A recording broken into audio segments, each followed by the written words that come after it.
ಗೌರಿ ಗಣೇಶ ಹಬ್ಬದ ಹಾರ್ದಿಕ ಶುಭಾಶಯಗಳು. ಎಲ್ಲರೂ ಹೇಗಿದ್ದೀರಾ? ನಾನು ಚೆನ್ನಾಗಿದ್ದೀನಿ, ನೀವು ಚೆನ್ನಾಗಿದ್ದೀರಾ ಅಂತ ತಿಳ್ಕೊಂಡಿದ್ದೀನಿ.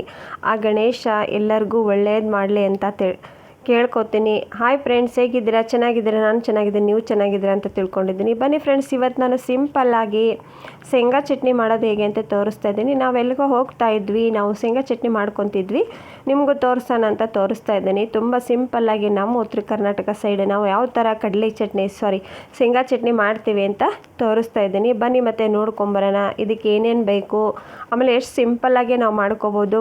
ಮನೆಯಲ್ಲಿ ಶೇಂಗಾ ಕಾಳು ಮತ್ತು ಬೆಲ್ಲ, ಕರಿಬೇವು, ಕೊತ್ತಂಬರಿ ಏನು ಹಾಕೋಂಗಿಲ್ಲ ಫ್ರೆಂಡ್ಸ್. ಕರಿಬೇವು, ಬೆಳ್ಳುಳ್ಳಿ, ಬೆಲ್ಲ, ಕರಿಬೇವು ಇವೆಲ್ಲ ಇಷ್ಟೇ ಇದ್ದರೆ ಸಾಕು. ಬನ್ನಿ, ಇವಾಗ ನಾನಿಲ್ಲಿ 1/4 kg ಆಗೋಷ್ಟು ಶೇಂಗಾ ಕಾಳು ತೊಗೊಂಡಿದ್ದೇನೆ ನೋಡಿ ಫ್ರೆಂಡ್ಸ್.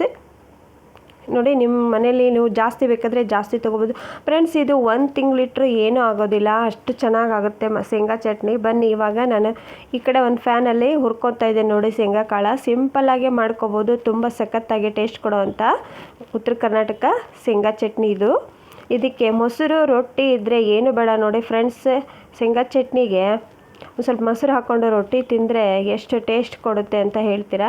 ಇದಕ್ಕೆ ಯಾವುದೂ ಬೇರೆ ಮಿಕ್ಸ್ ಮಾಡಿಲ್ಲ ನಾನು. ಪುಟಾಣಿ ಅಂತಾರಲ್ಲ, ಹುರಿಗಡಲೆ, ಅದನ್ನೇನು ಮಿಕ್ಸ್ ಮಾಡೋ ಹಾಗಿಲ್ಲ, ಹಾಗೆ ಮಾಡಿ ತೋರಿಸ್ತಾ ಇದ್ದೀನಿ. ಇವಾಗ ಸ್ವಲ್ಪ ನೋಡಿರಿ, ಈ ಥರ ಕೆಂಪಾದರೆ ಸಾಕು. ನೋಡಿ, ಬೇರೆ ಒಂದು ಪ್ಲೇಟಿಗೆ ತಕ್ಕೊಂಡು ನಾನು ಇದನ್ನು ಬೇಳೆ ಮಾಡ್ಕೊಂಬಂದ್ಬಿಡ್ತೇನೆ ನೋಡಿ ಫ್ರೆಂಡ್ಸ್. ನೋಡಿ, ಈ ಥರ ಬೇಳೆ ಮಾಡ್ಕೋಬೇಕು. ನೋಡಿ, ಬೇಳೆ ಮಾಡಿಕೊಂಡು ಇದ್ರ ಮೊದಲು ಒಂದು ಮಿಕ್ಸಿ ಜಾರಿಗೆ ಹಾಕ್ಕೊಂಡು ಫಸ್ಟ್ ಇದನ್ನು ಪುಡಿ ಮಾಡ್ಕೋಬೇಕು ಫ್ರೆಂಡ್ಸ್. ಭಾಳ ಸಣ್ಣಗೆ ಮಾಡ್ಕೋಬೇಡ್ರಿ, ಸ್ವಲ್ಪ ನುಚ್ಚಿನಂಗಿದ್ರೇ ಕಡಲೆ ಚಟ್ನಿ ಟೇಸ್ಟ್ ಆಕತ್ರಿ. ಮತ್ತು ನಾವು ಸಾಮಾನ್ಯ ಹಾಕಿ ಮತ್ತೆ ಮಾಡ್ಕೊತೀವಲ್ಲ, ಹಾಗಾಗಿ ನೋಡಿ ಬೆಲ್ಲ ಹಾಕ್ತಿದ್ದೀನಿ. ಮತ್ತು ಬೆಳ್ಳುಳ್ಳಿ, ಕರಿಬೇವು ಮತ್ತು ಖಾರದ ಪುಡಿ, ಜೀರಿಗೆ. ಮೇನ್ ಬೇಕಾಗಿರೋದು ಇಷ್ಟೇ ನೋಡಿರಿ. ಇದಕ್ಕೆ ಕರಿಬೇವು ಇತ್ತು ಅಂದರೆ ಚಟ್ನಿ ಘಮ ಘಮ ಅನ್ನುತ್ತೆ ಫ್ರೆಂಡ್ಸ್. ಕರಿಬೇವು ಮಿಸ್ ಮಾಡಬೇಡ್ರಿ. ಮತ್ತು ಇದಕ್ಕೆ ಕೊತ್ತಂಬರಿ ಹಾಕಕ್ಕೆ ಹೋಗ್ಬೇಡ್ರಿ ಫ್ರೆಂಡ್ಸ್, ಯಾಕಂದರೆ ಇದು ಹಿಡ್ಕೊಂಡು ತಿನ್ನೋ ಅಂಥ ಚಟ್ನಿ ಅಲ್ವಾ, ಅದಕ್ಕೆ ಕೊತ್ತಂಬರಿ ಹಾಕಿದರೆ ತಡೆಯೋದಿಲ್ಲ. ಮತ್ತು ಖಾರ ಪುಡಿ ಹಾಕ್ತಿದ್ದೀನಿ ನೋಡಿ ಫ್ರೆಂಡ್ಸ್. ಕರಿಬೇವು, ಖಾರ ಪುಡಿ, ಬೆಳ್ಳುಳ್ಳಿ, ಜೀರಿಗೆ, ಉಪ್ಪು, ಬೆಲ್ಲ ಇಷ್ಟೇ ಇದಕ್ಕೆ. ಮತ್ತು ನಾವು ಇದೇ ಥರ ಅಗಸಿ ಚಟ್ನಿ, ಗುರಳ್ ಚಟ್ನಿ ತುಂಬ ಚೆನ್ನಾಗಿ ಬರುತ್ತೆ ಫ್ರೆಂಡ್ಸ್. ಇದು ನೀವು ಹೊರಗೆ ಹೊಂಟಾಗ ಮಾತ್ರ ಇದು ಚಟ್ನಿ ಎಲ್ಲಿಗೆ ಹೋದರೂ ಕಾಯಂ ನೋಡಿರಿ ಇದು. ಇವಾಗ ಉಪ್ಪು ಹಾಕ್ತಾಯಿದ್ದೀನಿ ನೋಡಿ ಫ್ರೆಂಡ್ಸ್. ಉಪ್ಪು ರುಚಿಗೆ ತಕ್ಕಷ್ಟು ನಿಮಗೆ ಎಷ್ಟು ಬೇಕಾಗ್ತದೆ ಅಷ್ಟು ಹಾಕ್ಕೊಳ್ಳಿ.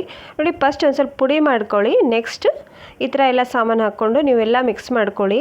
ಜೀರಿಗೆ, ಉಪ್ಪು, ಬೆಳ್ಳುಳ್ಳಿ, ಖಾರ ಪುಡಿ, ಕರಿಬೇವು ಎಲ್ಲ ಹಾಕ್ಬಿಟ್ಟು ಮಿಕ್ಸಿ ಮಾಡ್ಕೊಳ್ಳಿ. ಈ ಥರ ನೋಡಿ ಎಲ್ಲ ಮಿಕ್ಸ್ ಮಾಡ್ಕೊಂಡಿದ್ದೀನಿ. ಇವಾಗ ನಾನು ಚಟ್ನಿ ಮಾಡ್ಕೊಂಬರ್ತೀನಿ ನೋಡಿ ಫ್ರೆಂಡ್ಸ್.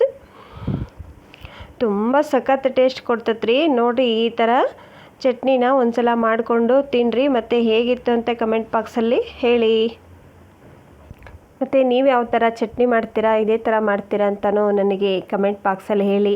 ವಿಡಿಯೋ ಇಷ್ಟ ಆದರೆ ಲೈಕ್ ಮಾಡೋದನ್ನು ಮರಿಬೇಡ್ರಿ. ನಾವು ಗಣಪತಿ ತರೋದಿಲ್ಲ ಫ್ರೆಂಡ್ಸ್, ನಮ್ಮ ಸಿಸ್ಟರ್ ಮನೆಯದು ಗಣಪತಿ ತಂದಿದ್ದಾರೆ ಅವರು, ನಾವು ತರಂಗಿಲ್ಲ.